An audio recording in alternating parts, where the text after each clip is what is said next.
My wife has been so troubled by you all this time.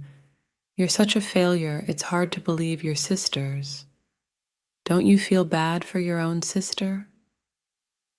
Despite this being our first meeting, my brother-in-law seems ready to pounce, accusing me of things I shouldn't be accountable for. When he mentions a sister, is he talking about me?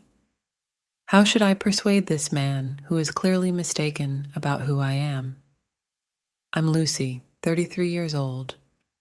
I spent my 20s dedicated to my hobbies and work. Just as I was about to get busier with a job transfer, my father fell ill. My mother passed away a few years ago, and I haven't been in contact with my sister Sophia, who got married and left home.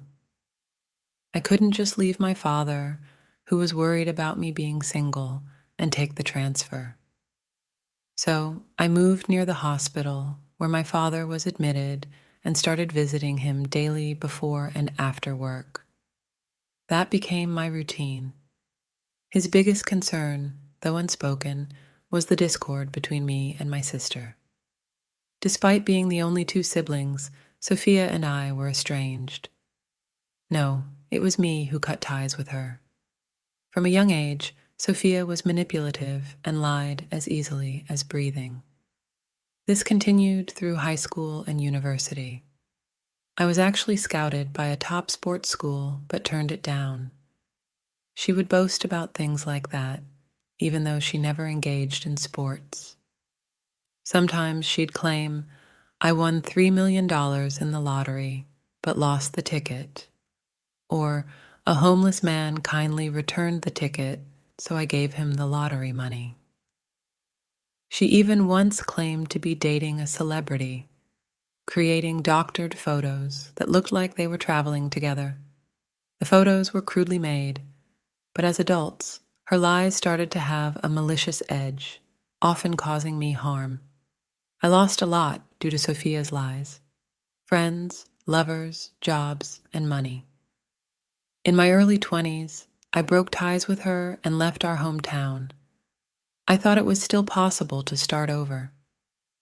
I didn't speak a word to her, even when we met for the first time in 10 years at our mother's funeral. Seeing this, our father must have felt sad.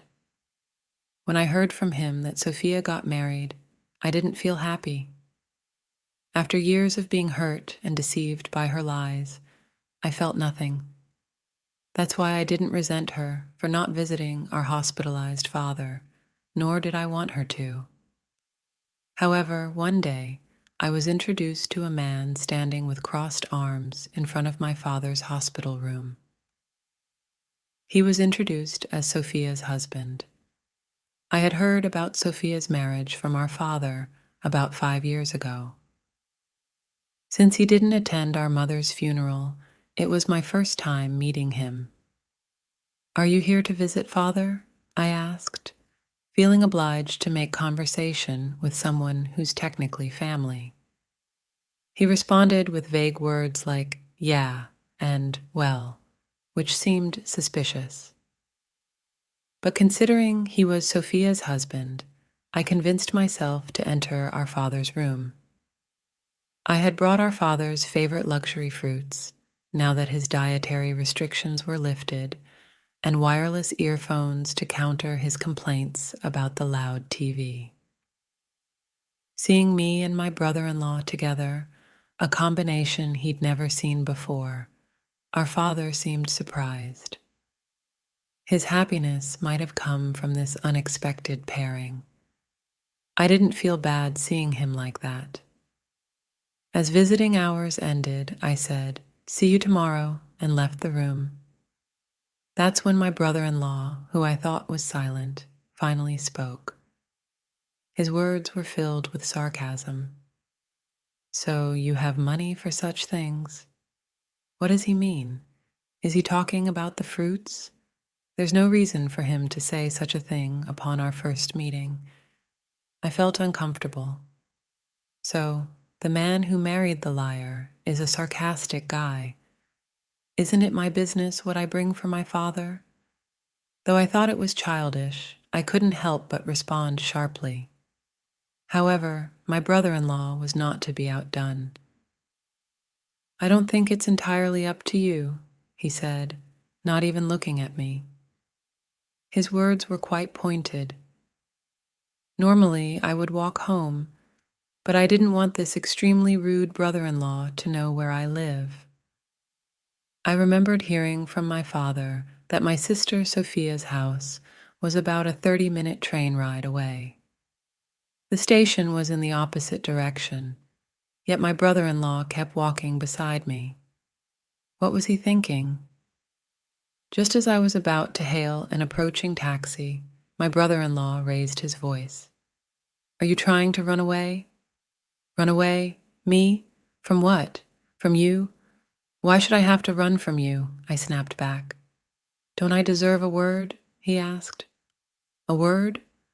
What am I supposed to say to a man I've just met?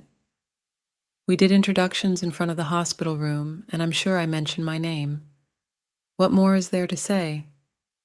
"You are just as Sophia described," he said. Hearing this, it all makes sense. Knowing my sister Sophia, who lies every time she opens her mouth, she must have fed him some story about me. Ignoring it is the best policy. I don't want anything to do with Sophia again, and I'm tired of being manipulated. As I raise my hand to hail the taxi again, the brother-in-law grabs my arm. "How much more trouble do you need to cause? I've reached my limit. Let go of me. What trouble have I caused you?" "Taking advantage of Sophia's kindness. You're the worst sister." "Explain how Sophia is kind and how I am the worst." I glare back at him. He sighs heavily, as if making up his mind, and then speaks. "The $30,000 you borrowed from your husband. It's time to return it." $30,000 borrowed from a husband? I'm taken aback. This lie is far beyond Sophia's usual range. She must have thought I'd never meet her husband, or even if I did, she'd keep lying. "I'm sorry, but I'm single." "Single? That can't be right. I lent $30,000 to your husband. You know about it, right?" "Where is this husband of mine? Where?" "At your house, of course." "There is no husband in the house where I live because I am single." The brother-in-law looks around bewildered, more confused than I am. "You are Sophia's sister, Lucy, right?" Even though we met in front of my father's hospital room and were together during his visit, his doubtful eyes seem to accuse me of lying. I find out on my smartphone that a single certificate can be issued at the city office. When I suggest getting it, the brother-in-law's legs wobble as if he's lost his strength. What does this mean? Single? Is there another sister besides you? I shake my head silently, and the brother-in-law collapses to the ground. He mutters something and then, with a start, looks up. "What about the Christmas money?" "Christmas money? To whom?" "To your children. Didn't I give it to them?" Upon my repeated headshake, the brother-in-law insists further. "Then what about the school enrollment gift? You remember giving the money, right?" I shake my head again. Seeing the brother-in-law's face turn pale, I deliver the final blow. I've never been divorced, and I don't have any children. You know that can't be. This man must also be a victim of my sister Sophia's lies. I can somewhat understand his confusion. When I sit next to him and listen, the me he was told about is far from the real me. He says the sister has always caused trouble, and Sophia had a hard time dealing with her. Whenever the sister caused trouble with friends, Sophia would apologize. When she caused a major loss at work, Sophia would kneel and apologize. But that's not all. The sister's parents didn't attend her wedding, but Sophia walked her down the aisle instead, because Sophia, a kind-hearted person, couldn't abandon her sister who was disowned by their parents. However, the sister's husband is irresponsible with money, and she ended up having children in the midst of financial hardship. Not just one, but 4 children. Despite never having worked properly, those children are my nieces and nephews. She didn't want them to experience hardship. Feeling sorry for the unfortunate sister who married such a hopeless man, the couple decided to help. They then started giving Christmas money and school enrollment gifts for all 4 children, 4 non-existent children. Sophia is a housewife, so the money actually came from the brother-in-law sitting in front of me. But then the sister's husband did something outrageous. He had an affair with the wife of his company's president. The president demanded a settlement of $30,000. If he didn't pay immediately, he would lose his job. Despite his meager salary and having 4 children, without the couple's help, the sister couldn't even make ends meet, let alone pay the hefty settlement. A man irresponsible with money is irresponsible with women too. The sister's situation was so pitiful that, moved by Sophia's lamentations, the brother-in-law finally suggested, "Let's lend them $30,000. That was the story I heard from the brother-in-law. Whose sister are you talking about? I couldn't help but interrupt. Even if he believed Sophia's story, there should be some limits. Continuing to pay without questioning Sophia's story, just saying, "Let me meet my sister," would have solved it. Then the brother-in-law, as if to justify himself, said, "That's why I planned to confront you at your mother's funeral. I wanted to give you a piece of my mind, but then Sophia said, I want to send our mother off quietly, so I backed down." Believing that Sophia is a professional at fortifying lies with more lies, her brain works overtime when her fabrications are about to be exposed. Having paid Sophia, believing her lies, the brother-in-law couldn't stand seeing me bring luxury fruits and wireless earphones for my father. So his resentment was, "You have money for such things? But she won't pay me back." I don't know what happened to my brother-in-law, who left with his shoulders slumped. I feel sorry for him, but what he does with the truth is up to him. Sophia is beyond hope, deceiving even her own husband. Just as I was thinking that, my father passed away. I was glad I could feed him his favorite fruits one last time. I was prepared for his passing, but of course, Sophia came to the funeral. She never visited him, yet she cried bitterly in front of his body. I was disgusted by her act. Seeing the estranged sisters, the relatives whispered among themselves. After the funeral, as Sophia was about to leave quickly, I stopped her. "Sis, don't you have something to say?" Sophia, unaware that her husband had visited me, looked bewildered. When I told her about my conversation with the brother-in-law, she turned pale. Holding my hand tightly, Sophia pleaded with me. "Please go along with the story, okay? We're the only sisters we have, right? Please. If we're supposed to support each other as sisters, why did you tell such lies? You can lie all you want, but don't drag me into it," I said. She just sobbed and kept repeating, "Please, please." I don't know why Sophia needed the money, but it certainly can't be for a good reason. Our parents are gone. There's no need for us to meet anymore. Please just go along with the story. Otherwise, things will get really bad. What do you mean by really bad? I have children, you know. What if I get divorced? They'll end up without a father. That's your own fault, isn't it? If you don't go along with my story, I'll get divorced. That means it's all your fault. I wondered how this woman with a habit of lying thinks. I couldn't even have a proper conversation anymore. When I turned my back to leave, she grabbed the sleeve of my morning clothes and stopped me. Actually, I have a boyfriend I'm seeing behind my husband's back, she confessed. Her tone was different from her usual lying. This was probably the truth. As I stopped but kept my back turned, she must have taken it as a sign to continue speaking. The $30,000 supposedly loaned to your non-existent husband was actually paid as compensation to the boyfriend's wife. I didn't want my husband to find out, especially for the sake of the children. How I came up with the compensation was by fabricating that lie.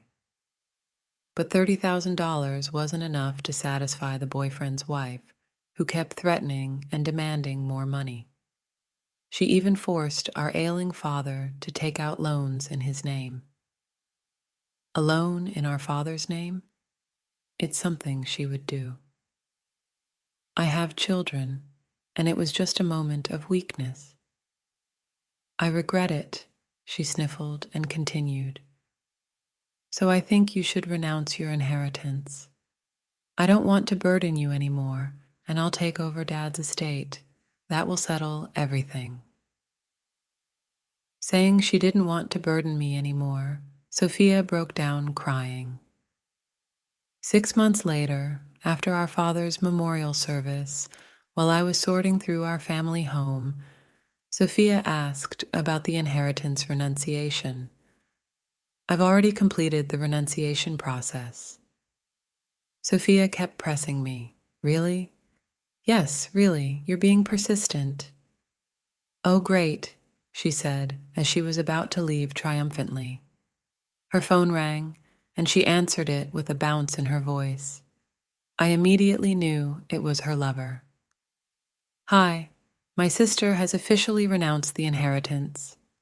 Everything's mine now. We can be together, right? It turned out that even the story about paying compensation to the lover's wife was a lie. She left her children with our father and used the $30,000 to go on a lavish trip abroad with her lover. Ah, she really is a hopeless case. I was fooled by her lies till the very end. There's no need for me to feel guilty anymore. I confronted her. Was all of that a lie? It's too late to say anything now. You've renounced the inheritance. Did you know there's a deadline for inheritance claims? It's been over 3 months, so no matter what you say now, you won't get a penny. Sophia laughed cruelly. I decided to call the brother-in-law and tell him the whole story. Oh, are you going to tell my husband? But it's fine. Even if I get divorced, after all, I have Dad's inheritance. My sister laughed loudly with a carefree face, smirking at me. Seeing this, I laughed too. Noticing my reaction, Sophia looked puzzled. I'm not naive enough to take your words seriously. I've done my research on Dad and you, Sophia. I confronted her. Dad was one of the victims of your lies. He paid off your messes several times. How do you think he managed to come up with that money, given his failing health? What? By taking loans? Loans. That means you've inherited his debts, too. You'll have to pay them off. There wasn't a huge fortune from Dad to begin with, was there? Too bad. No big reversal with an inheritance for you. Wait, what? It's not in my name? I don't need to pay. Didn't Dad pay it off already? That's ridiculous. You said yourself that there's a 3-month deadline for inheritance procedures, right? You've missed it, so now you have no choice but to pay off the debt. Clean up your own mess. That's so cruel. Oh my God. Sophia collapsed to the floor, sobbing helplessly.